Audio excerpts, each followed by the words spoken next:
Swords up, gang. You've been asking for this film for the longest time, and we're doing it today. 2005, Ridley Scott's epic Crusades film, Kingdom of Heaven. We're talking about the director's cut today, and I've brought in four amazing scholars to talk to you about this. Folks who have all been on the podcast before. I'm talking about my friends David Perry, Matthew Gabriele, Thomas Lecaque, and John Wyatt Greenlee. All here to talk about this film. Guys who are all scholars in this era, people who know this stuff, who both love and hate this movie for a variety of reasons that we're going to talk about today. I'm making this intro short. I am so excited for you to hear this. You've been asking for this since I announced that we were going to do a podcast, and today we are jumping in. So assume the stance of the hawk. Get ready. Kingdom of Heaven Director's Cut is next on his Stories of Movies podcast.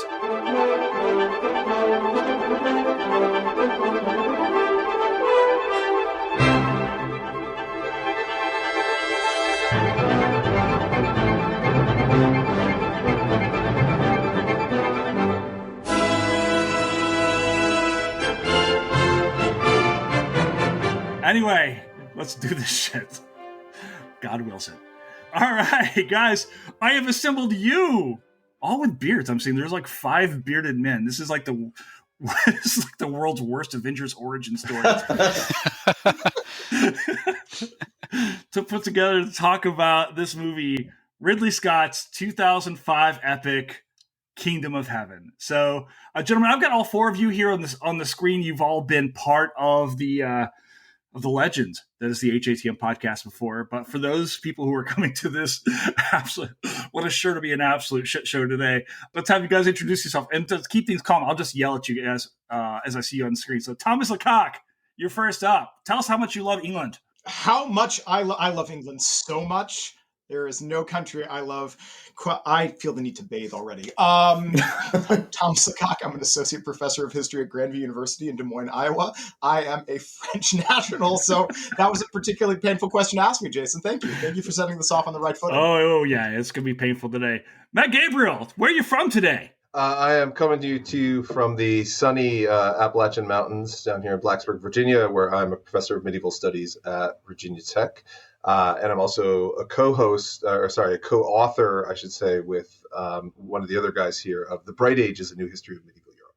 And that other co-author is right next to you on my screen. So, David Perry, hit us up with who you are and what do you do? I'm David Perry, and I have the privilege of being the only person among us who has resigned a full professorship with tenure in order to become staff at the University of Minnesota in the history department, where I am, I guess, the associate director of undergraduate studies to the history department of University of Minnesota. But I also wrote a book with that guy, Matt, and I'd rather be fishing. Oh, well, I think that makes probably all of us, but John Wyatt Greenlee. I saw some stuff on eels today, but I don't want to ruin the surprise. So, John Wyatt, what would you say you do here? I am the resident eel historian. Thank you very much, Jason. Yeah, I am the world's premier eel historian, actually. You can find me on Twitter.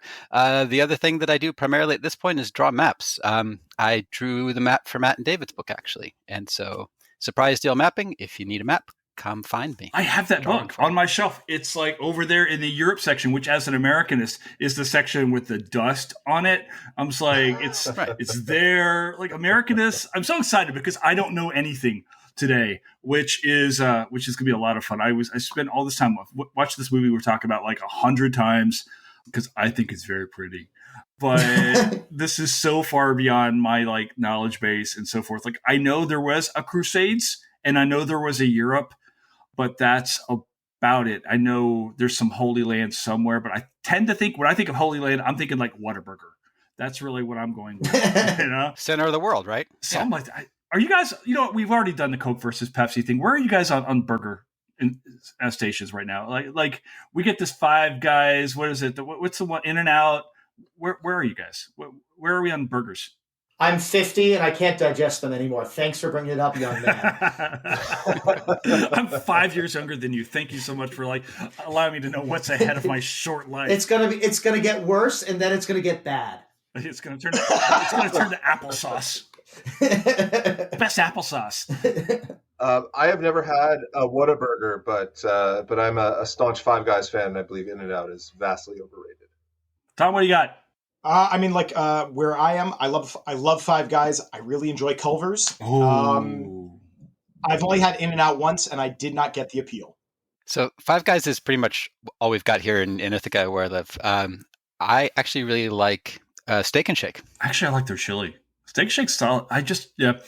I've said for years, like if Culver's would just switch to Coca-Cola, and then they did. And did you know the very first Culver's to switch to Coca-Cola was in my hometown of Murray, Kentucky? I shit you not. It was like a sign. It was a lot like David Thewlis in this film, who may or may not have been the Archangel. Like, I felt like... That's a good transition, Jason. That was very impressive. I am going to segue the fuck out of this podcast today. Like, you just give me a second, and we're just going to go with this. Also, goodbye to the 30% of viewers who are like, oh, there's cursing on this podcast. So now that that's out of the way. All right, guys, we're talking about Kingdom of Heaven. This comes out in 2005. It's the third and really kind of like this, like, there's this whole series of like sword and sandal movies that come out. We've got obviously Gladiator. We've got Troy. What else is coming out at this point in time? We've got Kingdom of Heaven. Obviously, there's a few of them that are coming out at this point in time. And then this thing hits, and we've been arguing about it for the better part of 2 decades since then. So before we jump into these movies to talk about like what it does right, what it does wrong, so forth, we know the basic plot here. Could somebody want to jump in here and like talk about like basically who's at stake here? Like, what are we talking about? The movie starts in France. I'm going to go with you, Thomas. What are we doing? That's an excellent question. What are we doing? Okay. Where the hell in France are they? You're in mountains? Are you in the Auvergne? Are you in the Pyrenees? No, you're in Morocco, which doesn't look anything like the mountainous regions of France. I don't know what to say about it. It's really pretty and makes no goddamn sense. You have a blacksmith who has also been a knight and also a combat engineer. Prior to his blacksmithingness. And a silversmith. And a silversmith, all at the same time when he's like, 30, maybe? No, he's younger than that, like early 20s. He's like early 20s. Early 20s. Like I mean, like, or like 2,000 years old. It's Legolas. So, right. It's, right. Yeah. The movie makes so much more sense if you just assume he's Legolas. Honestly, it does, in fact, make much more sense. The scene where the German gets shot with infinite arrows but keeps killing, he's just Boromir. Right. Oh, I love that dude. All right, so let me. I'm the old man here. Let me try to get us. Get us in so we can get our burgers in tonight. It's set in the late 12th century. Jerusalem was conquered in 1099. All 4 of us here have real doubts about whether to call anything Crusades at all, whether there were Crusades. For that matter, when you said there was a Europe, we're not entirely sure about that either, because that's what we do for a living. But there was definitely a conquest of Jerusalem in 1099, and new political entities formed along the east coast of the Mediterranean with connections back to various political entities in the West, and a more or less constant flow of people, pilgrims, merchants, families, fighters, sometimes in large armies, but more often in smaller dribs and drabs, going to the east and staying for a long time or for a very short line, going to pilgrimage sites and fighting, not pilgrimaging, trading. There's a 90-year continuum from 1099 into the 1180s of lots of movement back and forth that has real interesting consequences for culture, for politics, for religion, for all the things that we study, as well as for military political history. When we hit this moment, there is new threats in the form of Saladin or Salahuddin, who has unified a larger territory of that region, and he is pushing back at these states on the Eastern Mediterranean. And along comes Liam Neeson back to somewhere in France to pick up his bastard son and bring him back to the Kingdom of Jerusalem, to make him his heir, and then something is going to happen. But we don't know what that is because instead they get ambushed and everybody, spoiler alert, all these really interesting characters you get introduced to in the first 35 minutes of the film get killed. Really interesting characters, one after another. They all just get slaughtered. They're gone. By the time you reach the Holy Land, there is one of these interesting characters left, and you barely see him for the rest of the film anyway. So those are the stakes and the premise. The least interesting of the characters survive. Yeah, the hospitaler. Like, he's not even interesting, right? Yeah, it's an interesting, because we're going to get into this film. And like, I don't think it's any doubt. Like, we all have some real reservations on this movie, and we're going to talk about its weaknesses, I guess. But it's like the best part of the film seems like it happens in France, right? It's like that's the really interesting sub-stories here, where you've got Liam Neeson coming back. He's going to find this son. The son's got kind of I'm not really. No, I have committed murder. So, like, all right. So let me ask you this before we start jumping into the events of the film itself. You talked a little bit about Saladin. Knights Crusaders are here. The Knights Templar are in this film. They show up in pop culture all the time. Can we just talk real briefly, just so we know, who the hell are these guys? Matt, I'm looking at you because I know you just did a History Channel documentary appearance on the Templars. So I think you should tell us all the truth. The truth is, I mean, they're hiding the Holy Grail. And they were somehow involved in Mary Magdalene's marriage to Jesus and stuff like that. So the Knights Templar, I mean, very, very briefly, yeah, like they have been a staple of conspiracy theories, as I'm sure everybody here, of course, knows, and then most of the readers knows as well, since forever. And I'll take this moment to plug the new show that's on Peacock TV, Mrs. Davis, which involves the Templars as well. And it's such a good show. Makes no sense at all, but it's just a delightful show, which involves the Templars and a Vatican conspiracy and an AI that wants to rule the world, but maybe not. Anyway, it's great. But the actual historical Templars, or the Knights of the Temple, were this kind of fusion of two different traditions, which found their kind of genesis, or at least their kind of fullest expression, in the late 11th century with this thing we call the First Crusade, which is this religious devotion, which we traditionally, before that time, had been associated almost entirely with monasteries, and but then transforming that type of devotion to a lay audience, beginning earlier in the 11th century, but really reaching its fullest expression with a quote-unquote pilgrimage to Jerusalem, this armed pilgrimage that retakes Jerusalem.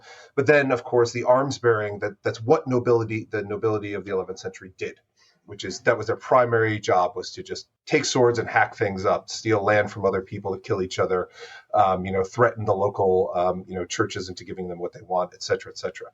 So in the aftermath of the conquest of Jerusalem in the late 11th century, some of the people who stayed, as the story goes, some of the people who stayed in the Holy Land in and around Jerusalem decided to kind of formalize, or at least to try to formalize what they had been doing, devoting themselves, taking the vows, the traditional monastic vows of poverty, chastity, and obedience, but then continuing to do, again, what they as noblemen did, which was fight and kill people, primarily Muslims. In this particular context, they formed a sworn association of some type. The sources are a little bit fuzzy about exactly kind of when this happened and how this came about. But what we do know is very early on, it received the enthusiastic backing of the King of Jerusalem, the Christian King of Jerusalem at the time, and it gave them space on the Temple Mount in one of the temples in which they took their name, the Knights of the Temple, or the Knights Templar.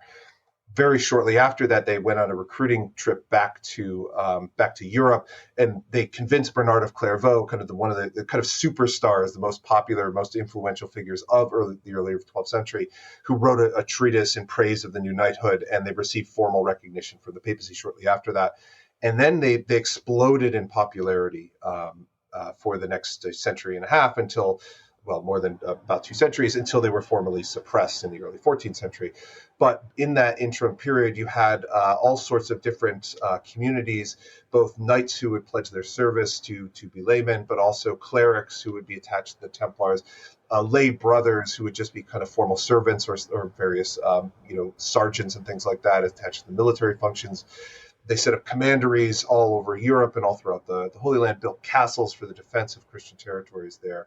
So one of the things that the movie actually does right in some ways is get at how important they were in both the mental and political and cultural lives of the Middle East in this particular period, especially as it relates to the defense of the Christian kingdom of Jerusalem. What are these competing visions? We talk about the Holy Land and obviously this huge conflict around Jerusalem and the surrounding areas. What are the competing visions here? You've got, say, the Christian empires, the Christian peoples over here to the base out of Europe and so forth. What about Saladin and the folks who are with him? These are Saracens. Who is Saladin representing? You're making it like sure. I mean, so we have to, talking as historians, we have to abandon sort of this idea of a hegemonic Christian world and a hegemonic Muslim world. And Saracen is not a word that we should use as defining any people that ever existed. It is a word we can use to talk about how some medieval Christians referred to, understood their world. But it's not a real word that has sort of defines a people, right?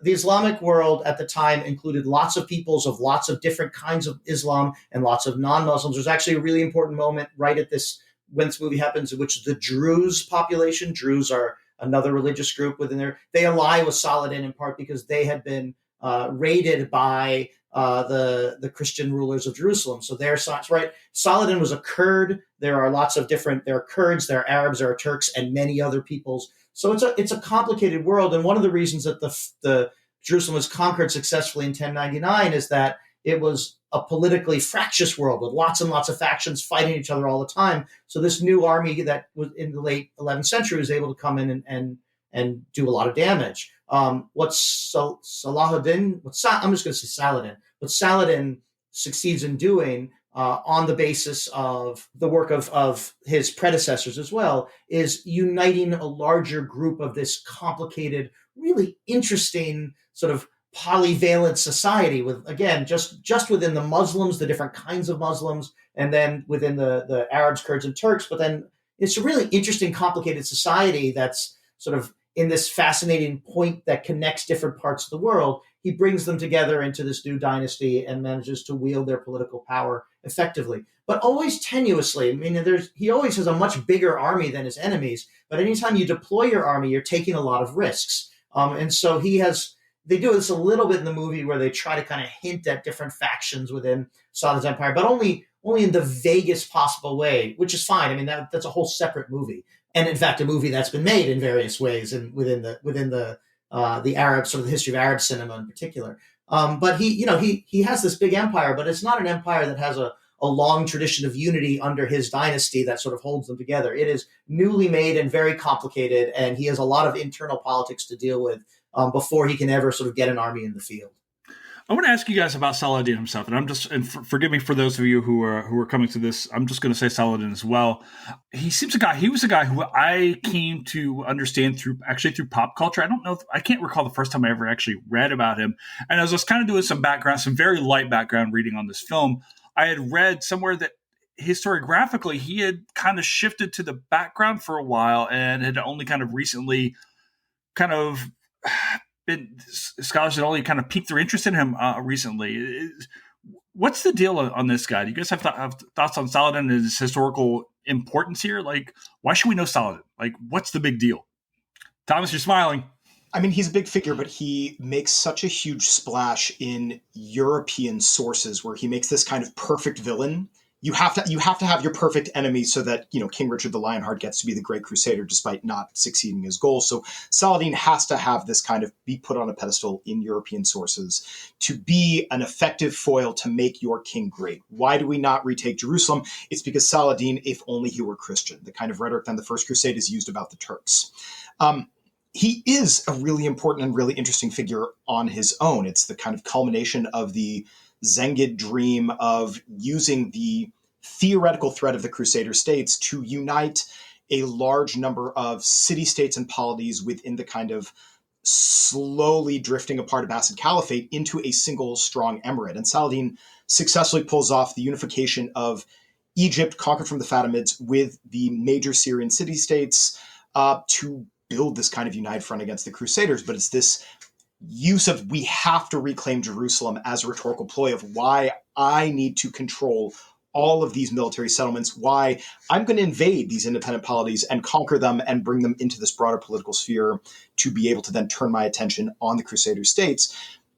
That requires some nuance and reflection on kind of the political mess that is the Islamicate throughout the kind of 12th century that, drifts in and out of what people are focusing on at a given time.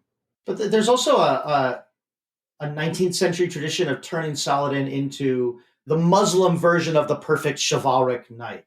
John, you take it. Yeah. I was going to say, where I was going to go to. He does sort of drift off into the background for a while, and then as David was saying, in the 19th century, he gets picked up again in European historiographic tradition, especially, as this sort of exemplar of chivalric tradition. Partly because they're also looking to Richard the Lionheart for that too. So you have to have the sort of two sides of the same coin, right? If Richard is such an amazing example of knighthood, right? How does he get defeated? By the other side of the coin, right? By somebody who is himself as exemplary. And so he gets picked up for that as well, and really lionized in a way that he hadn't been before the mid to late 19th century. And it's not just scholarship. There's a Sir Walter Scott, the guy who wrote Ivanhoe, right? He has a very famous Crusade story called The Talisman, in which Saladin shows up. I thought about, I was thinking about The Talisman as I was rewatching this movie in preparation for the podcast, because in some ways Saladin is not a major character in this movie. He's just the guy who's sort of on the edges the whole time to keep things moving around. I would like a version of this movie in which there's a lot of Saladin. I think he's really interesting, but I think he may have 10 to 15 minutes of scrine time. I didn't count, in a 3+ hour movie. This movie is actually 67 hours long. Okay. I thought it might be. But like, if he's the main foil, he's not. If he was the main foil to Balian, then you would expect, more of a Darth Vader like presence, right? A lot of screen time. He's kind of a bit role in a lot of ways in terms of this movie. And that fits some of not the historiographical tradition, but the literary tradition, in which in many ways I see Kingdom of Heaven as existing within a literary tradition of Crusade fantasy rather than the historiographical tradition of what 19th century scholars thought about the Crusades, and then early 20th century scholars, or what we as 21st century scholars whose work includes the Crusades. We belong to historiographical tradition, but there's this literary one as well. And I don't think that's what Ridley Scott wanted to do. I think that he bought into the literary tradition and tried to portray it as history. And he's not the first fiction writer to do so.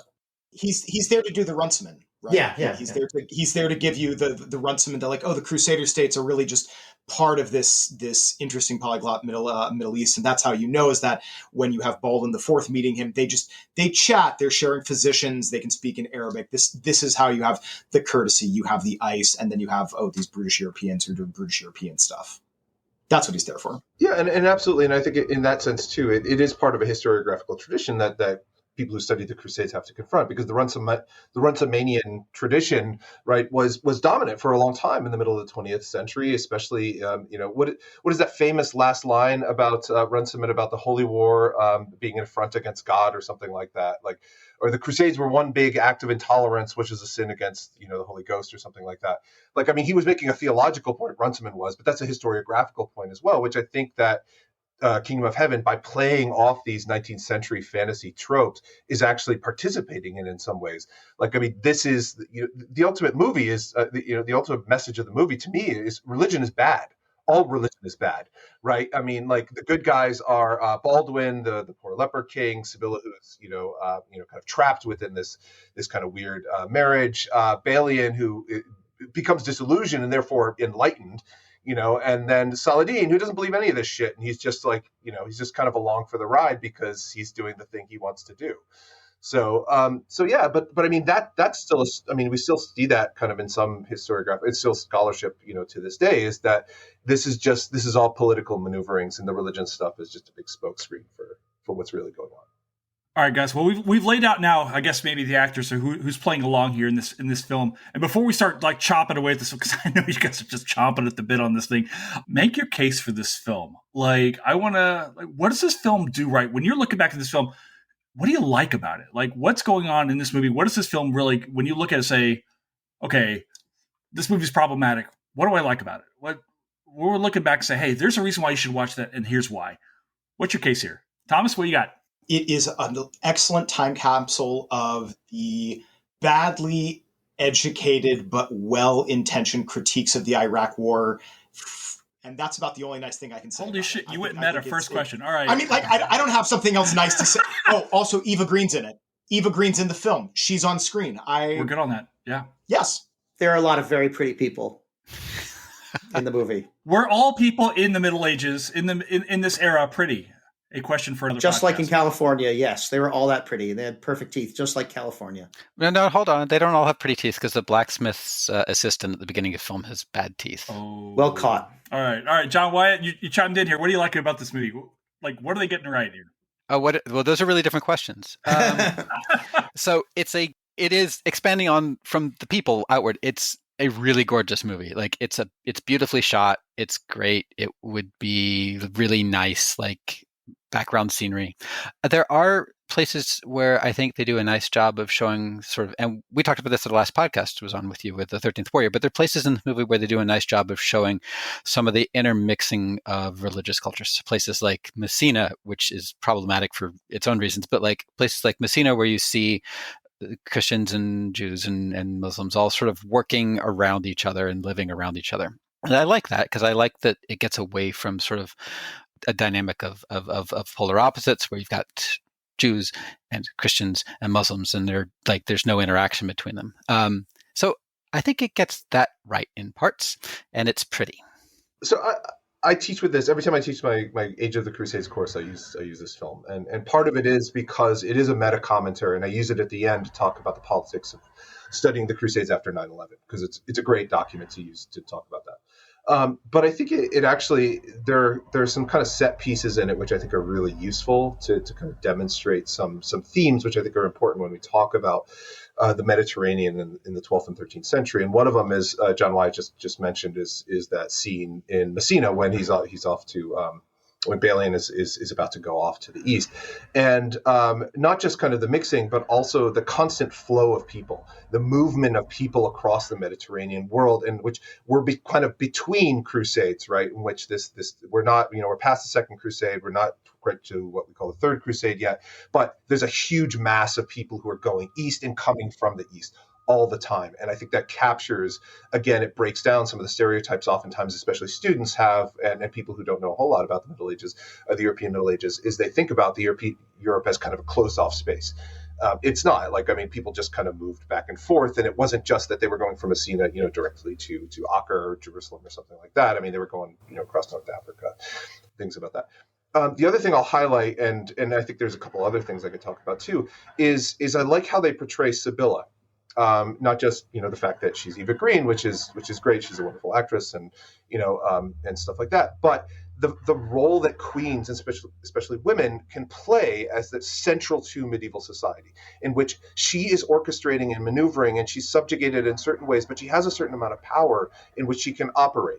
And it gets at, Sibylla was such a much more interesting, complicated figure than is portrayed in the film itself, in which she actually seems to have really been in love with Guy de Lusignan, who was actually a pretty competent ruler who was kind of forced into certain situations. He's not at all kind of the caricaturish bad guy that he's portrayed as, and so that's a disservice. But again, like Sibylla being at the center of this in a lot of ways, and her freedom to operate and to maneuver and do kind of it, I think that's really interesting because we tend to talk about kind of dudes with swords, and this tries at least a little bit to get away from that as she's negotiating that. And then the last thing I'll say, and then I'll give it to David, is to the role of children in it as well, is the importance of her children and the care that she evinces. She very clearly loves her son, and we hear this all the time as medievalists, that people in the Middle Ages didn't care about their kids. They were just disposable, had them, but that's absolutely not the case, and is clearly demonstrated there as well. So I want to come back to talk about her son, because this is the first time I've watched the director's cut, and her son is not in the original movie. And it is is it a different movie with her son in it. So I'd like to circle back on that one. When this movie came out, it came out in May of 2005, and I was teaching at St. Olaf College, just down the road from the Twin Cities, and I was teaching a class on the history of the Crusades. And so I said to them, hey, we're going to get a van, and for your final exam, we're going to go watch this movie, and then we're going to come back, and you're going to write all the things that are good about it, all just like you asked us, all the things that are historically true about it. We're not going to write all the things that aren't historically true about it. I will talk about that, but I want you to find things in it that you recognize. It was a great exam question. It worked really well. They wrote really good stuff, and I remember some of it. Like for example. I think you can do that with any historical movie, right? Because critique is sort of the easy part, but what's interesting is the other thing is particularly for undergraduates. There's a moment in which one of the characters more or less quotes Fulcher. I think it's Fulcher of Chartres, a really important text on the early Kingdom of Jerusalem, in which he talks about essentially the class mobility of people who did one thing in Europe now can do something else in here. It's a really nicely written piece of rhetoric by Fulcher of Chartres, and it is misquoted, I think, on purpose. Because my understanding of Ridley Scott's research for this is that he read he and whoever else helped him write, they read sources in English. So I know everything that he read because we teach them, right? We know exactly what the English language sources are for this period. And there are a couple of moments where they pop up in the dialogue. And I like that. It's like, hey, it's like that meme where, your point, like, hey, I see that. That's really great. I like hearing Fulker of Shart put in the mouth of a character. And there's a couple of moments like that. I think there could be a lot more of that. And this is sort of what Matt was, I know we're talking about positives. Anyway, and my students noticed that and they liked that and that was good. I never mind when a historical movie leaves the history to tell a better story. I just think that this movie leaves the history to make a point about multicultural, anti-religious tolerance in ways that tells a much worse story. There are better stories to be told that would be truer, but that would not serve an anti-Iraq war position, an anti-fanaticism position, because that's not what the history does. And so I understand the choices he made, but every time I watch this movie, including in the last 24 hours, I think about what actually happened and things that either are done, are distorted within the movie or just left out. And I feel really disappointed. I want to see. I'll give one example, and then I'll pass it on. The Battle of Hattin is one of the most important battles in this entire history, and it essentially happens in this movie. You see the army marching and getting thirsty, and then you see their bodies across the field. And this is because the big fight in which they want to spend $100 million is the siege of Jerusalem at the end, which is boring.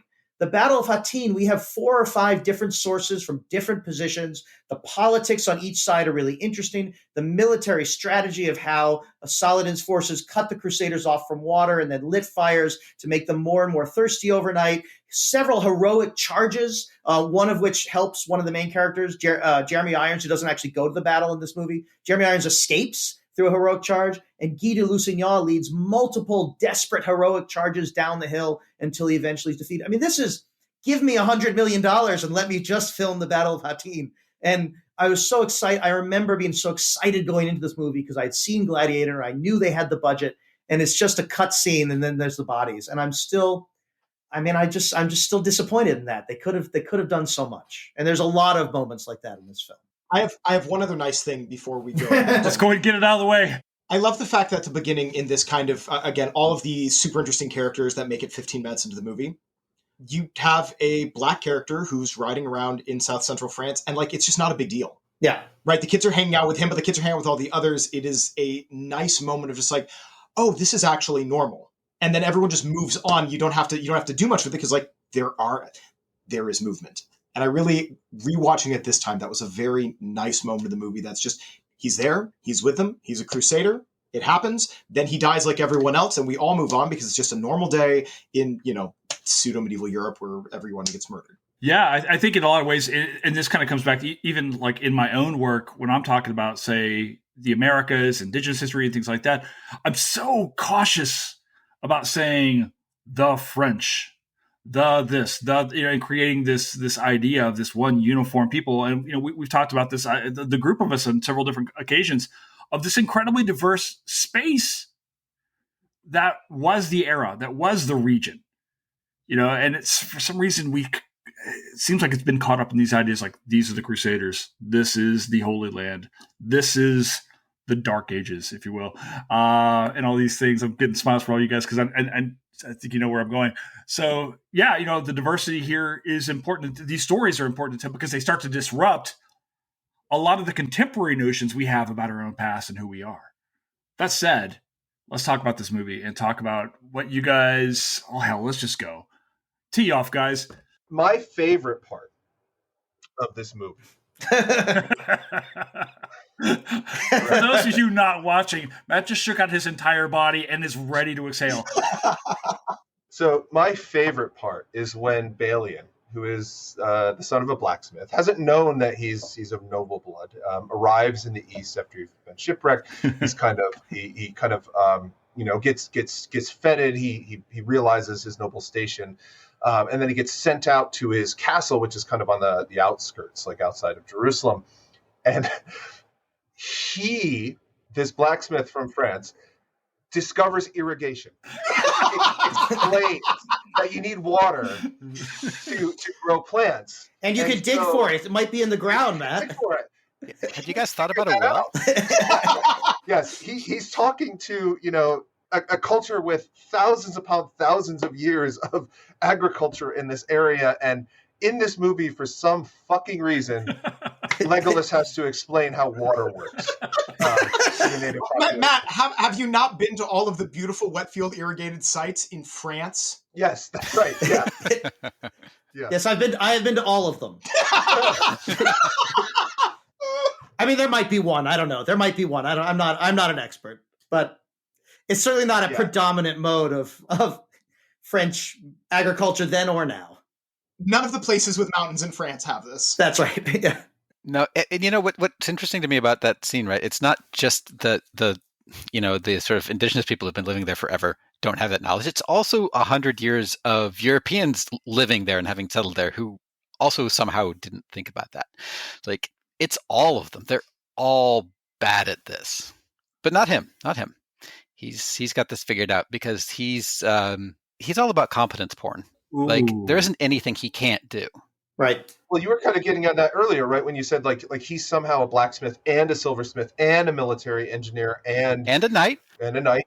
Yeah.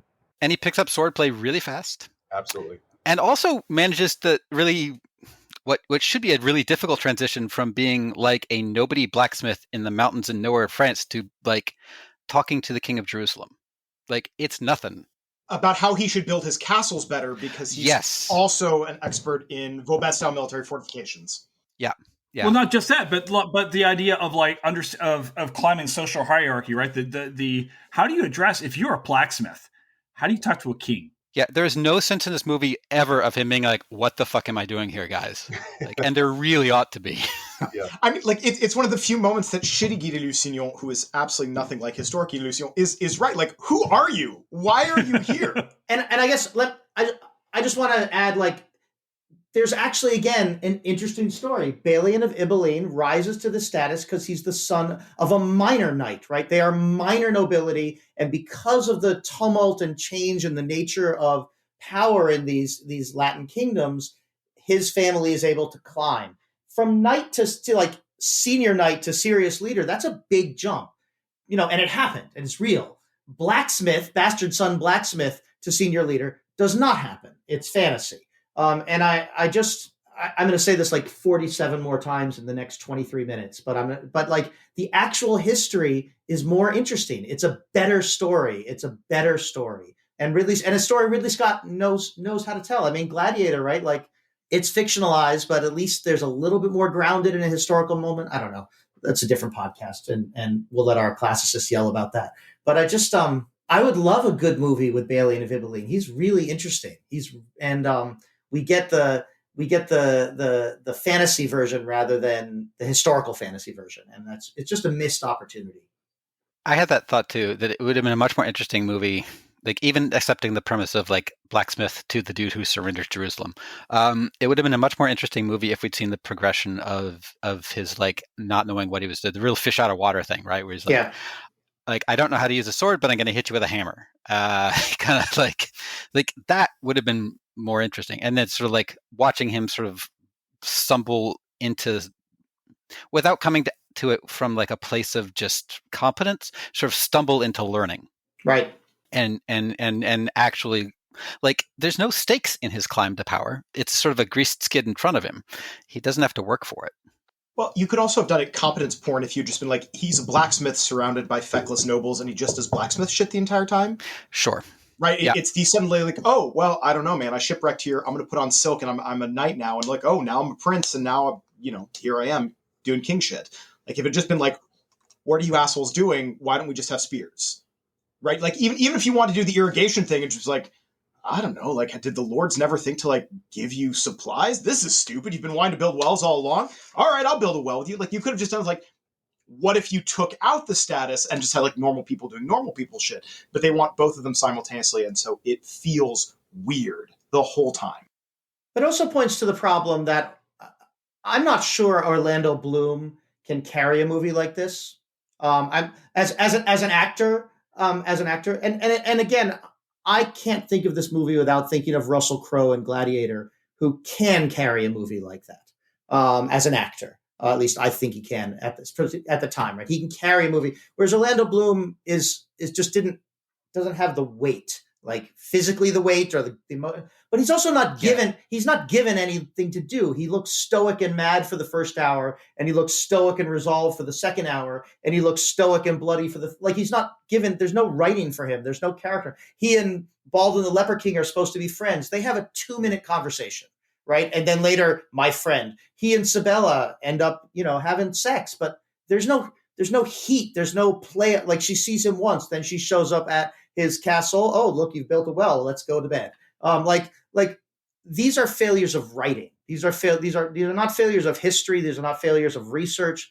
This is just, again, Ridley Scott has this idea of what he wants to do, 75 ideas of what he wants to do, and none of them are just tell a good story that does the things that storytelling does, where you have a character who progresses, you have heat between people, and then eventually they fuck. You have politics and different agendas. You have all of this can be done. Some of it has to be done in a seven-year miniseries, right? But it's been done in other movies and other shows, and it just doesn't. It never happens, right?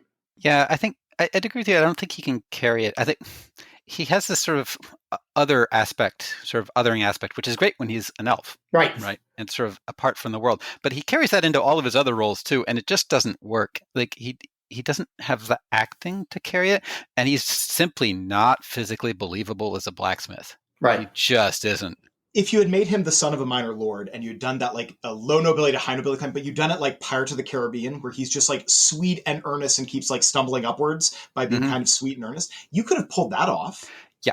Right. If you wanted the rugged blacksmith doing stuff, like you want a Tom Hardy, you want someone who is going to like make some choices that are bad for their health and are going to really commit to this role. Do you guys know who else was up for this role? I'm going to throw a name at you. Do you guys watch ER back in the day on TV? Yeah. The guy who succeeded Clooney as like the resident handsome guy is Gordon Visnich. I forget how to pronounce his last name. He was up for the role. But again, it felt like this movie was like kind of workshopped it. It's like you've got handsome, young Orlando Bloom, fresh hot off of Lord of the Rings. Like, let's throw him into this thing. And he doesn't have the weight. And you're talking about you don't buy him as the son of a blacksmith. I don't buy him as the son of Liam Neeson. Neeson, I'm serious. That's fair. Yeah. Liam Neeson is a man's man. In a lot of ways, this dude is a 65-year-old action star, and I would not mess. The man fights bears, and wolves, and all of Europe when they steal his daughter. Like, I just can't see. Not for nothing. One of the most unbelievable parts of this movie is that Liam Neeson travels all the way back to France to find his son, has a 2-minute conversation with him where the boy's like, I don't think I want to go with you. And he's like, all right, cool. Peace. I'm out. I give up. Yeah. Yeah. Liam Neeson hits him over the head, throws it, and you're coming with exactly. me, boy. Liam Neeson does not take no for an answer from his bastard blacksmith son in that instance. He just drags him off to the Holy Land with him, and that's that. Well, let me just dwelling on that for a minute. Like, I mean, that's true, and it's very funny, and it would be a great scene actually. But I mean, that's actually more historically accurate, right? I mean, like if Liam Neeson as the Lord, as this kid who's his bastard son, like even if he's an adult, like he doesn't actually have a choice about what he wants to do. If there's if Liam Neeson's character, like the father, who's the actual lord of that area, like wanted him to go, like that fucker's going. Like, I mean, that's not like a choice. He doesn't have that kind of free will. But I know they need to set up that tension about him kind of coming with him and stuff like that. But like, it's just like they could have made that a much more interesting kind of, and then that sets up a real tension about like, Balian not wanting to be there necessarily, right? Like, but he's being kind of dragged along, and then like he's been kind of swept along by events. And this goes back again to David's point, which is just like the actual history is more interesting than the story that they decided to tell. So I have this is going off in a different direction a little bit, but I had a question for the three of y'all, not you, Jason. Thanks. So. No, it's okay. But for them, because they work more directly on the Crusades than I do. Okay, why the fuck are they going to Messina? Like, that's wicked out of the way, man. Yeah. From wherever they are in France, why? Like, would you not traditionally go to Venice? Yeah, or Venice or Bari. If you didn't want to pay to sail from Venice, then you'd walk your way down to Bari. But like Messina's on the other side of Italy. It's like getting there by foot is a pain, man. Like there aren't good roads. I mean, this is something I definitely knew once. I had because I'm a Venetianist. I definitely have. There was a moment in my life in which I had kind of the 12th century maritime routes to the Eastern Mediterranean pretty solidly in my head, and that moment has long since passed. On the other hand, I've drunk a lot more bourbon since then, so I have no complaints. And I could look it up. Right? Like this, there are people who have spent their entire careers studying the logistics of movement, both specifically in sort of Crusades scholarship, but also more broadly, like John Pryor, who is like, if it's medieval and it floats, he knows everything about it. That was what someone introduced him as, and he does. It's amazing. Like he knows everything about every boat from 1,000 to 1,400 in the Mediterranean. It's quite astounding. So there's definitely transshipment out of Sicily, but I feel like it happens because, if I recall correctly, the Third Crusade goes from England to Lisbon, Lisbon to Sicily. There's all that Sicilian crap that happens, Sicily to Cyprus, all the Cypriot stuff that happens, and then onto the mainland with Richard and Philip, right? So I think Richard and Philip maybe hook up in Sicily. I don't think it was Messina, but it could have been Messina for sure. And yeah, I mean, so I felt like it was just someone said, oh, the Third Crusade shipped from Messina, we'll just set them there. Does that mean... I'm sure there was lots of people going from Messina to Jerusalem, to the Latin Kingdom, but not from France, right? You go to an Adriatic port, or you go to a Ligurian port, Genoa or Venice, basically, right? Or Marseille.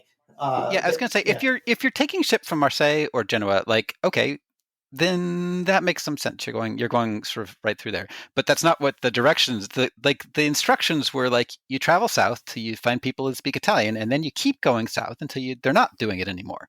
Like, right. It's on foot, man. Yeah. Anyway, it bothered me as a guy who thinks about geography a lot.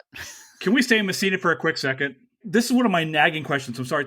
Like, what happens to Kevin McKidd? We talk about all the people in France die in like the first 10, and McKidd makes it out, right? Another ER doctor, right? And I'm like, oh, cool.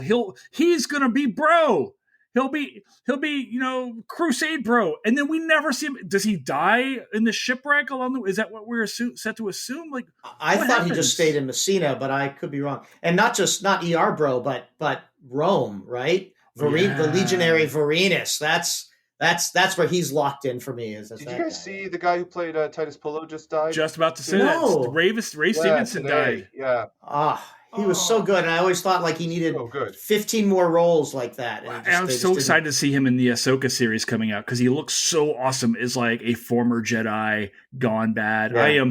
I am a huge Ray Stevenson fan. I don't know what happened. I just saw that he passed. I mean, there was a character who you could believe could take on 20 people and win. And that's a guy who could fight Liam Neeson. Right. He could fight Liam Neeson, whereas Orlando Bloom could not. We should create a series based around who can fight Liam Neeson, and just Okay, we know Ray Park from Darth Maul. For those of us who have seen Michael Collins, some Irish nationalist guys could probably kill him. Like, wolves take him out. Wolves could fight Liam Neeson. Orcas are having the moment right now. Like, apparently there's this huge thing with orcas and yachts. The memes have been beautiful. It has brought me both joy and terror of the water. But speaking of ships, right? Like, they ship out from Messina, and then there's a little storm and the boat just falls over sideways. That is not what happened historically to boats on the Mediterranean. They did not have a little wave and then topple sideways. There were shipwrecks. 100% surprised Orlando Bloom didn't at some point say, like, hey guys, have you thought about sails? Ballast, man. Have you thought about ballast? Yeah, have you thought about ballast? Like, let's have some draft. Like let's figure out this whole boat thing. So that boat very clearly did not have any ballast at all. The other amazing thing is, like, they're getting ready to take off, and there is clearly a storm on the horizon. Not that Ridley Scott's like very finessed with this film at all, but there is clearly a storm coming. And then they just launch off into it. And Mediterranean sailing is, what's the word I'm looking for? It's dangerous as fuck, man. Like, Right, and well known to be dangerous. They primarily do coasting, like staying along the coast, because everybody forever knows, like, if you sail out in the middle of the Med, you're in real trouble. Like, there are 15th and 16th century ship captains' logs, like, talking about how, like, they're going to have to be away from sight of land for a day or so, and, like, God help us all, because who knows how that's going to work out. Well, did you look up the ship name? Really dangerous. Did you see the ship name that he takes from Messina to the Holy Land? It's actually the Edmund Fitzgerald. So that's the problem. So... Nice. Very nicely done. Yeah.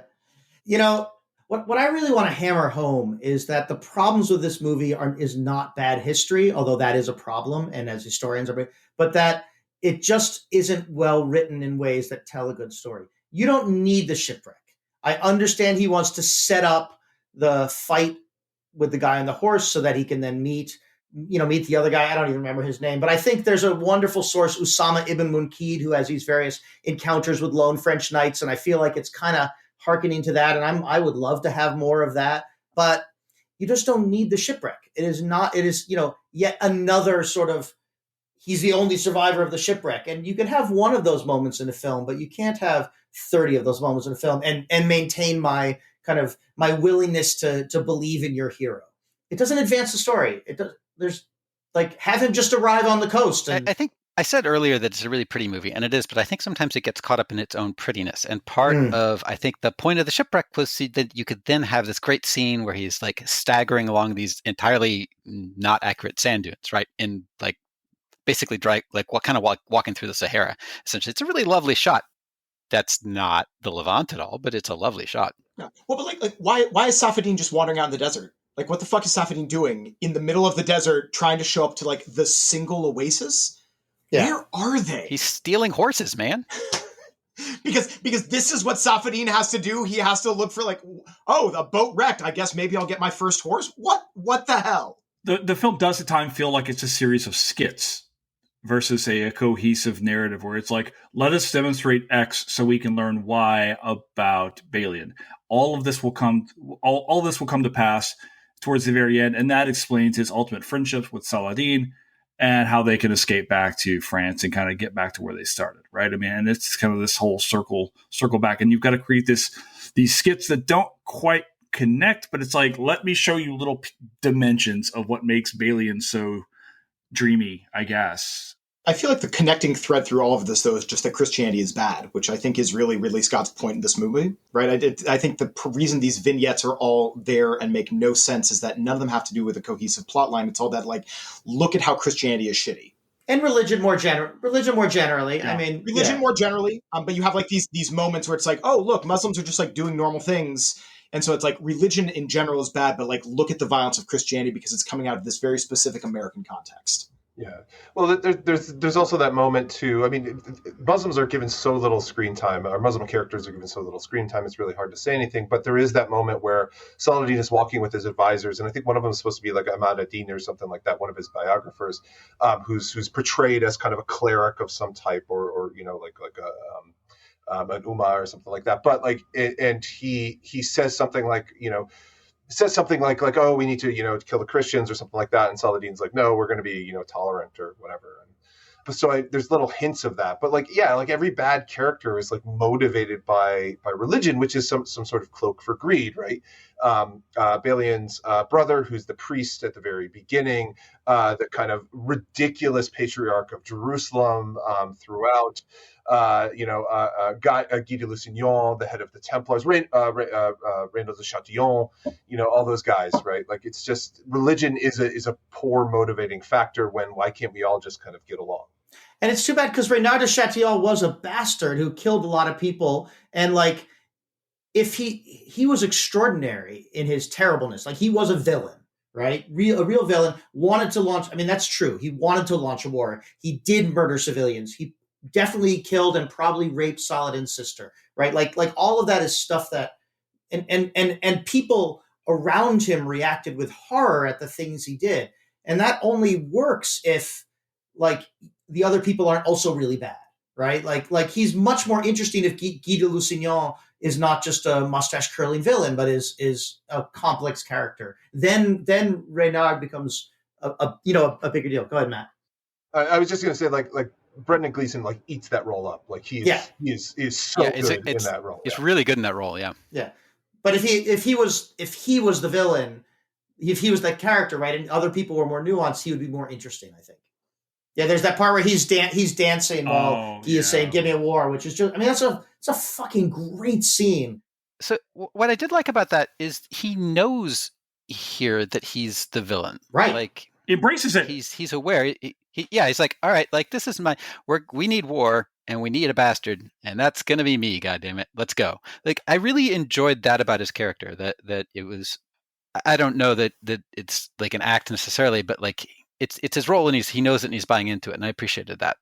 I think maybe one of the frustrating aspects of this film is that you actually have these incredibly talented actors. I actually am a huge Martin Scorsese fan because I see him and I've seen him in a bunch of stuff. Of course, he plays the mustache twirling villain in this, and he plays it to a T. He's really good at playing it the way it's written.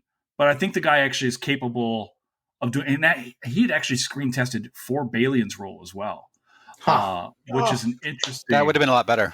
Well, you make Balian an older guy. It becomes a different film, I think. Paul Bettany also auditioned for Balian, though, so we could have gone a lot of different directions here. Wow.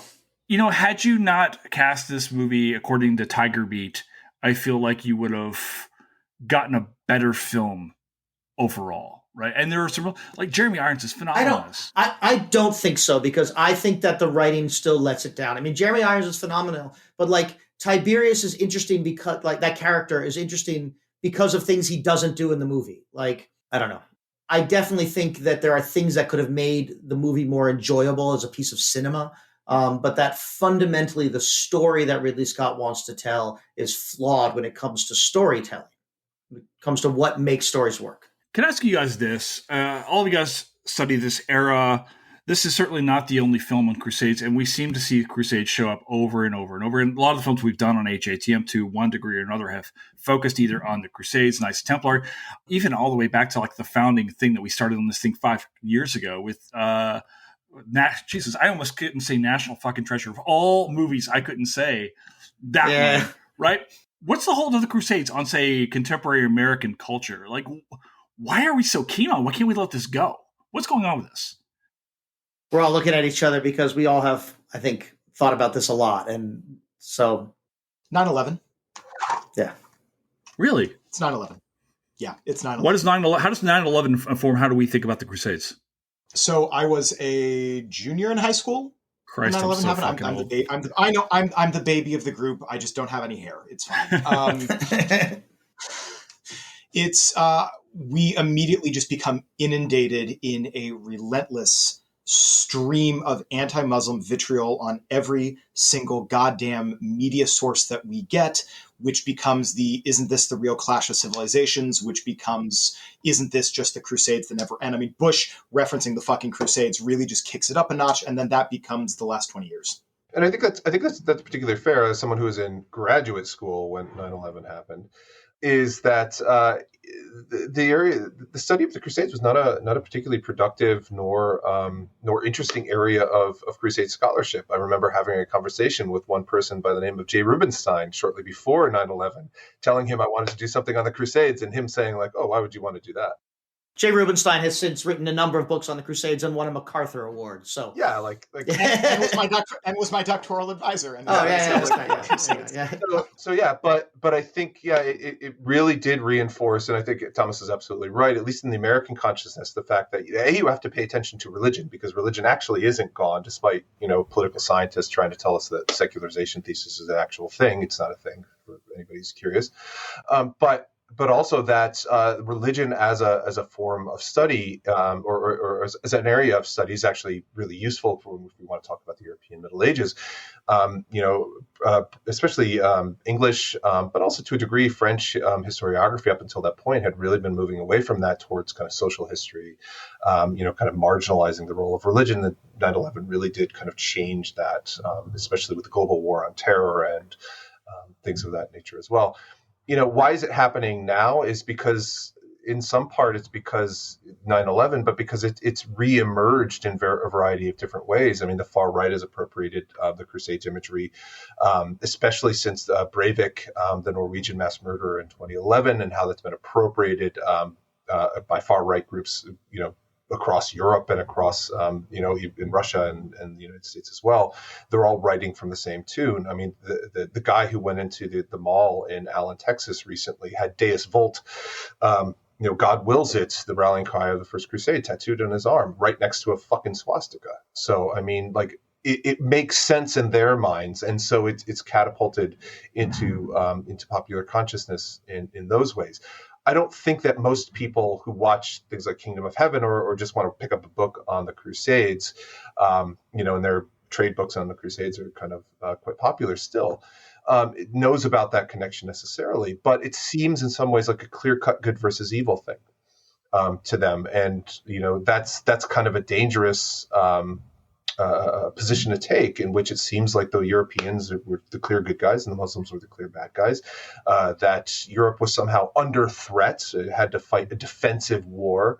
And it's, it just kind of goes from there. The first time I taught a class on the Crusades, which then later I would rename to Crusade and Jihad, and then later I would stop using that as a framework altogether, was the summer of 2001. And I've always been really happy that I taught it that summer, because I got to experience teaching this class before 9/11.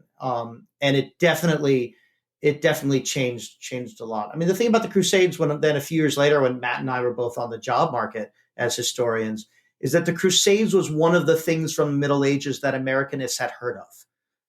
It was legible. So it made a big difference in terms of, that conversation, not just getting to an interview, but then on a campus visit around a dinner table, like people knew what you were talking about. At least they thought they did. The first time I met Matt and Thomas, or Thomas, I'd met Matt before. First time I met Thomas was at a conference that Matt had organized on the Crusades and the American Civil War. So I do think 9/11 locks it into a certain kind of way that we're still very much in. But it definitely is part of this kind of lost cause narrative that in U.S. history serves a function, that it's a pre-lost cause, that ideas about chivalry. I think Matt had a grad student who really talked about the ways in which the racist American fraternities both loved the KKK and chivalry, and used a lot of kind of knightly related language. I mean, and this dates back to this 19th century literary tradition as well. The ways that the Crusades get used by European colonial endeavors, as a way of, we need to finish the business of the Crusaders kind of things, that they become this object in storytelling that is useful. It makes the past a useful tool for all kinds of agendas, almost none of which I like. They all and are really troubling, but that for a couple centuries they've been useful to. In the 20th century in Egypt, the Saladin becomes useful as a tool in the Pan-Arab movement in mid-20th century anti-colonial history. That Saladin in the Crusade history becomes Saladin again people knew about him, but he was not a major sort of folklore figure, as I understand it, in 20th century sort of Arab culture. And he becomes placed there sort of in the context of Nasser's Pan-Arab cultural movement that becomes useful. This is what we do as historians, right? Is we kind of try to identify how these things come and go. And the Crusades have this real power narratively, most of which is not actually borne out by the actual history. And that, which is much more complicated and much less one side against, it's never just one side against another. It's always lots and lots of different people with different agendas trying out different things and different understandings of religion and identity. And, there's these texts that are sort of, I don't really care about the Muslims, but let me tell you about these bad Christians in Acre. Those are the ones I'm really mad about. There's a lot going on there in the history that doesn't serve these narrative functions in the same way.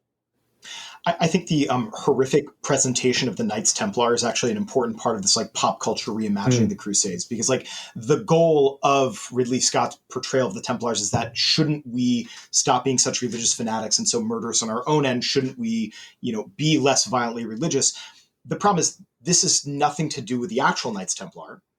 This is not a great portrayal of them. Like Reynald de Chatillon, absolutely. I mean, Bernard Hamilton's Elephant for Christ is just a badass title of a book about a piece of shit human. But like Reynald de Chatillon is that monster. But like the Templars become this other thing. The problem is, I think the far right would watch this movie and be like, "Fuck yeah, this is what we want to be." Right? This ahistoric portrayal of the Templars is what people on the far right want the Templars to be and why they want to mimic them. What if we just wanted to murder all of these people? What if we just wanted to pick up the sword and slaughter our way through the people who are different than us? And like, not that the Templars are great. These are military orders that exist within their own things. But like the idea that these are the assholes who destroy the Kingdom of Jerusalem because they're just so fucking incompetent and so violent isn't really borne out by the sources. I mean, like I'm more Team Hospitaller than Team Templar if we have to make this a Twilight thing. But like, these are competing factions. I figured you for Jacob. Who are trying to defend it. I don't know what that reference means. I know that we have teams. One of them's a werewolf. One of them's a vampire. You're totally I'm going to go to White Wolf. Yeah. I mean, like I have played both Vampire the Masquerade and Werewolf, whatever the fuck it was, and Lone Wolf in White Wolf back in the day. But I literally don't. That's what I think. I tried to watch Twilight once. I have not. I have never been that mad at myself, and when I get that mad at myself, I'll go back to therapy. That portrayal of the Templar just feeds into all of the shitty conspiracy theory visions of the Templar anyway, right? All of these people have an idea about how they're trying to protect Jerusalem, and most of them are not just like, what if we murdered all of the people? Yeah. I think that if your goal is to talk about the Crusades in a way that does not that fights against religious fanaticism in the 21st century. That is not my goal. But it is also something that maybe it is part of my goal, because I just think the actual history of the Crusades demonstrates that fanaticism is not inevitable, that it is not an inescapable historical force, that people make choices, that those choices are contingent, that there is no historical clash of civilizations, but that you don't do that by just writing out complications or by simplifying the Templars, to create a perfect villain. Like the actual history does not support narratives of clash of civilizations or religious fanaticism. It just doesn't. The actual history doesn't. And so I feel like if Ridley Scott had written a bad movie that nonetheless saved the world from terrorism, I would be very happy with that movie. But I don't think that the movie does the job that he wants it to do, and it's a bad movie. John Wyatt? Yeah. That was a very long inhale. It's like you were ready to just sitting here just like, okay, now. No, I mean, David and Matt and Thomas have said a lot of what I would say, actually. And it's a little bit closer to their area of study than mine. But I think to your earlier question, one of the things that people latch onto the Crusades for is, as David was saying, sort of the framing. It makes parts of the past more legible, right? So you can take this sort of real basic idea of the Crusades as good versus evil and us versus them, and then use that to look back at, say, World War II. It's like, oh, well, that's really easy. That's a crusade against Nazis. Great. So like it's portable like that. And I think David rightly pointed to the lost cause narrative as sort of coming from the other side. Like there's this sort of lost kingdom of Jerusalem of the South, right? So you were asking why, like, what is it that the Crusades and the Templars have? Why do they have this hold on us? And part of the reason that the Templars have a hold on us is the way that the order gets disbanded in sort of really dramatic fashion that then gets picked up by what the hell's the book? Da Vinci Code? That's the one, yeah, Da Vinci Code. And thank you, yeah, people like that who sort of look at the way that the Templar order gets sort of exploded all at once. And say, oh well, like there's room there for interesting conspiracy, and like they vanished and their treasure vanished, and where did it go? Well, obviously it, as Jason, it went to the New World and wound up in National Treasure. But there's room there for a lot of conspiracy because it's sort of a dramatic and traumatic act.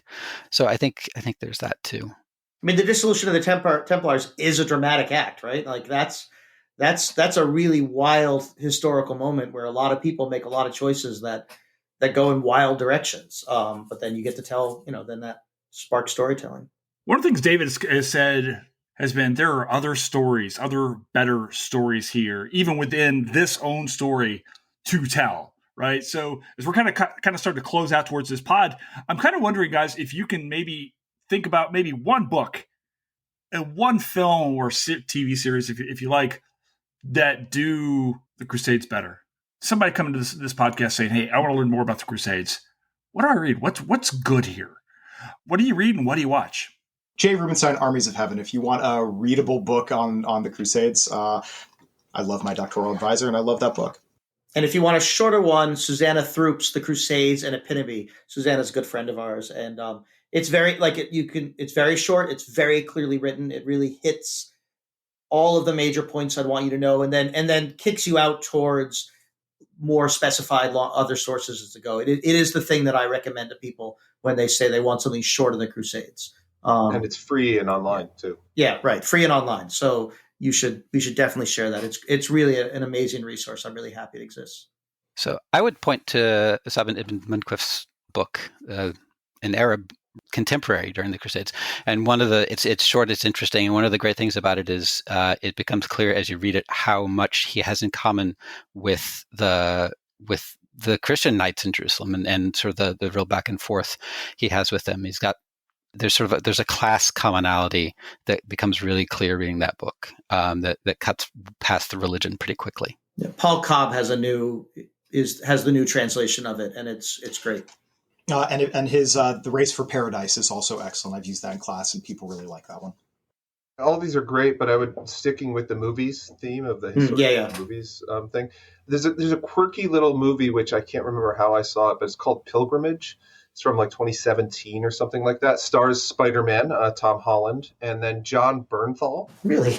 Who you may know from the Punisher TV show or from Walking Dead. I'll watch anything with John Bernthal. He's amazing. Yeah, he's really great. And he plays John Bernthal. I mean, this is a little bit of a spoiler. It's a very mild spoiler, but he's come back to Europe from being a crusader, and he's mute. And he's clearly suffering from the trauma of this experience. And it's and Tom Holland's a monk, actually, among other monks, and they're trying to take a relic from their monastery back to Rome at the Pope's request. And this guy and then there's kind of these adventures along the way. But it gets at something that we don't talk a lot about, even as historians, and it's very difficult to find time even in our classes to talk about, is the experience of going and coming back and experiencing something just radically different. If you're from a small village in the Auvergne or something like that, Avalion, like going to the East would have been like fucking crazy in the 12th century, like just absolutely bonkers. And then to experience like horrific violence, like on the military expedition there, probably on your way there, and then to come back to a normal life like that.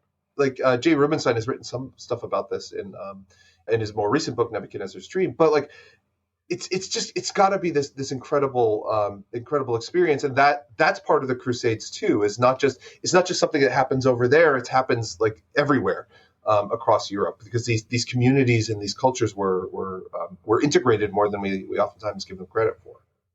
When it comes to movies, I like two Crusades movies, neither of which are good history, but I like them because they're really explicit in their 20th century politics. And I think they pair well with Kingdom of Heaven, because Kingdom of Heaven is really explicit in its 21st century plea for multicultural tolerance, right? And so one of them is 63, Saladin the Victorious. It's an Egyptian film and sort of the glory days of Egyptian cinema, which, for those who don't know, had an incredible history of sort of making this film. So it is Saladin, the pan-Arab icon. He was, of course, a Kurd, which is super complicated if you think about the Kurds in the 20th century, let alone today.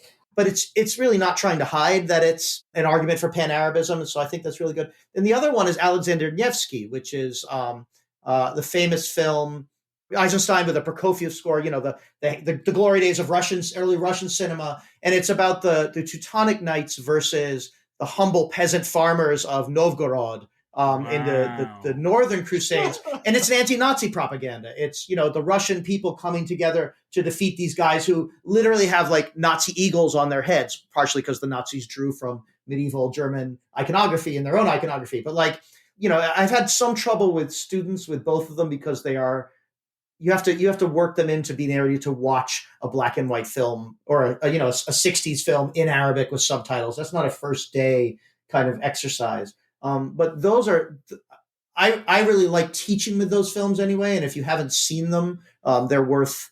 I'm dying to see your syllabus on this, David. I like this. Yeah, well, I quit teaching, so I don't even know where that. You're teaching right now, baby. But yeah, but I mean, I think there are a lot of people who teach the sort of the Crusades through film. That's a class that shows up all the time. There's also a Cecil B. DeMille sort of great epic Hollywood epic film, but I actually don't think it's as good. I don't think it's as teachable. I don't think it's as useful in kind of thinking about this thing of the Crusades as this object that gets repurposed again and again and again, which is what I like to talk about. Yeah, I by and large do not like Crusade movies, with the exception of Robin Hood, Prince of Thieves, which is only like, hey, that was a clusterfuck. What if we never did that again? And that's about it. That's about all I can say that's good about that. I have book anti-recommendations. Ooh, this has always been yes, absolutely. If you are just like jumping on Amazon thinking, fuck it, I'm going to search Crusades, I'm going to buy a book. This is the thing I hate most about Amazon, that it's just like, oh, you have titles, we're going to word vomit shit up there. And it's like, you have, on today's search, you have Riley Smith and Susanna Throop's The Crusades of History, which is great. You have Jean de Joinville, Geoffroy de Villardois, and others, Chronicles of the Crusade from Penguin. That's delightful. Tom Asbridge's history is up there on the first page. And then you get to Steve Weidenkopf's The Glory of the Crusades, and Rodney motherfucking Stark's God's Battalions, The Case for the Crusades on the first page for Amazon. And those books are pieces of vile shit that you would not even tear out to use as packing material in a box of possessions that you hate. Let it out, Thomas. Let it out. Let it out. Don't hold back. This is still me. I hate that this is still me controlling myself, David. Yeah, those are the case for Christian nationalism. Just like throw it into the past, right? It's a why aren't you picking up a sword to go murder Muslims right now? Why aren't you a real American? And there is a genre of far right Christian nationalist history of the Crusades that's just all about like, what if we really leaned into the Islamophobia with a heavy like, this is what we should do harder. We didn't occupy enough of the Middle East and we didn't burn down enough cities. What if we did Iraq with nukes next time and then just like plant a cross over the glass sheet? And there is an entire genre of shitty far-right histories of the Crusade that are really easy to find and are really cheap because the production value is low because they're just lying. And it's the hardest part about like studying the Crusades is that like there is another faction of people studying the Crusades for the worst possible reasons. But it's not just shitty far-right propagandists. I mean, that's true in every... I think about some of the great historian Bill O'Reilly, who is one of the best-selling historians of the United States in publishing history. That's a problem, right? That's Jason's problem, but it's a problem. It's everybody's problem. And we have people, right? It's everyone's problem. We have people like that too. But then there are really very serious historians. And I think in the mid 20th century, the problem was this guy Sir Stephen Runciman that I think Matt brought up. That he was a very famous historian, wrote beautiful rhetoric, and I think was wrong about a lot of things. But more recently, there is kind of a far-right Catholic with PhD, highly educated historian, one of whom is not my PhD advisor, but was sort of the most important person to me in coming to know my archive, wrote me letters of recommendation, blurbed my book. I mean, we had was a friend. But when he does, this guy Tom Madden is his name, when he does scholarship, I've always thought it was brilliant and really beautifully researched and just his ability to take an archive and make it visible to the reader. I mean, it's what I wanted to do. But then he also says the Crusades were fair, that they were justified, it was necessary, it was true. And in his writing for the Wall Street Journal and more broadly. And he's not alone. There's a whole kind of right-wing, mostly Catholic, mostly Anglophone, but not, I'm sure actually that's not true. I'm sure there's a lot of other Europeans doing that kind of work in other languages who really want the Crusades to be the history that justifies their contemporary political positions in ways that, and they're not just ideologues with cheap books. They are people who can read the Latin and the Greek, but they're still making these arguments. And that to me as an academic is a different kind of problem than the Bill O'Reilly equivalent. And why I don't go to certain conferences anymore, because I just was uncomfortable in those communities. Let me circle this back to this final question here on this film. Is Kingdom of Heaven a history movie? Yeah, it tells a story about the past. Yeah. John Wyatt? Yeah, I think both because, as Matt said, it tells us a story about the past. There are pieces of it that are a number of pieces of it that are historically accurate, which is good. I would suspect that a number of people walking into that movie for the first time never knew that, if they knew about the Kingdom of Jerusalem, never knew that it had a leper for a king. Like, that's a thing. Yeah. So like there's quite a lot of actual learnable history in there, which is good. It's also a history movie, as Matt says, because it tells us a story about the past and sets sort of a vernacular historiography, right? Like, it helps us as a culture understand the Crusades in ways that we as historians don't appreciate. But like it's doing vernacular historiographic work. So yeah. David? I think any history movie that is trying to locate its story in a particular time and place and kind of historical narrative of the past, and then work it in whatever way they want to, counts for sure as a history movie. So absolutely. It's a pretty broad category, but I think that this is really trying to do a certain kind of work historiographically. As John says, that one I don't appreciate, but it is certainly that. All right, Thomas, we started with you. We're going to end with you. We're circling back, just like Balian, all the way back to France. It is absolutely a history movie. Again, not one that I like, but it's very much a history movie. It's also an excellent historical artifact for the time that it was made. And so it really serves two purposes very, very well. It serves the purpose of being a time capsule from 2005 a lot better than it does about telling the story of the 12th century. But yes, it is a history movie. All right. Gentlemen, where can we find you on social media, Twitter, Blue Sky? I don't know if it's out there anymore. Thomas, where you at? I am at T. Lecaque everywhere. I am the only Thomas Lecaque on the planet. I'm easy to find. Matthew? Easiest way to get in touch with me website is profgabriel.com with the E at the end. David? I have davidandperry.com, but you can also go to HarperCollins and look for The Bright Ages, and I hope you do. Oh, well, I've got a copy. And John Wyatt, how about yourself, sir? All right, so I am the surprised eel historian on Twitter and Blue Sky and all kinds of other places at Greenlee JW on all of them. If you need a map, find me at my website, which is Surprised Eel Maps. There's contact information on there. You got it.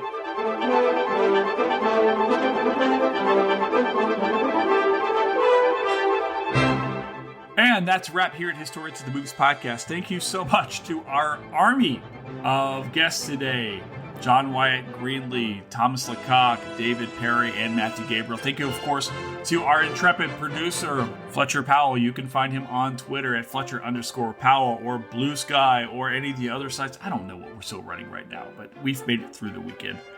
Either way, thank you so much for being part of this. Thank you for listening in to Historians of the Movies Podcast. If you like this, please make sure to subscribe to the pod, leave a review, tell your friends, retweet this damn thing so we can get the word out about HATM. If you want to know more about HATM, you can find us at historiansofthemovies.com. You can find me on Twitter at Herbert History. You can also find the Historians of the Movies Instagram page, Historians of the Movies on Instagram. That'll show you every single film we've ever done. And if you've got a request for movies that we're going to do on Sunday night or on the pod, please do let me know. Thank you always for being part of this, and we will see you next week. Ciao for now.